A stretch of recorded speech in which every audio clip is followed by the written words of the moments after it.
The grandest luxury ship ever, the Titanic, was crossing the Atlantic Ocean.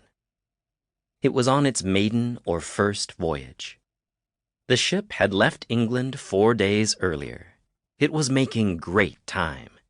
In just a few days, the Titanic was scheduled to arrive in New York City. Aboard ship, the evening of April 14th seemed just like any other. First-class passengers enjoyed a feast with 10 courses, including oysters and filet mignon. The Titanic's captain, Edward John Smith, joined a dinner party in first class. It was hosted by a wealthy couple from Philadelphia. After dinner, some first-class passengers played cards or listened to the orchestra. In second class, a minister sang hymns with about 100 people. Down in third class, passengers danced together in their lounge, known as the general room. But after a long day at sea, many aboard the Titanic were already in bed. Captain Smith checked in with his officers at the bridge around 9 p.m. The bridge was the command center of the ship. Smith told his officers to let him know if any problem arose. Then he went to his cabin.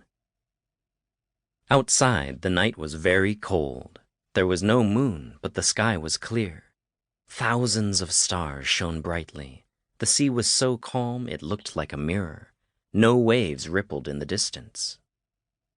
Up in the crow's nest, 2 lookouts kept watch, ready to spot danger. In this part of the Atlantic, ice was a concern. Ships had to be very careful to avoid hitting an iceberg. The 2 lookouts chatted and tried to keep warm. Then suddenly, at 11:40 p.m., almost out of nowhere, a large black shape came into view.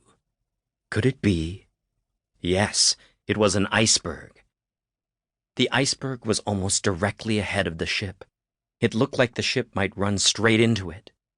The lookouts rang the warning bell 3 times, the signal for an emergency. They telephoned the bridge where the officers were stationed.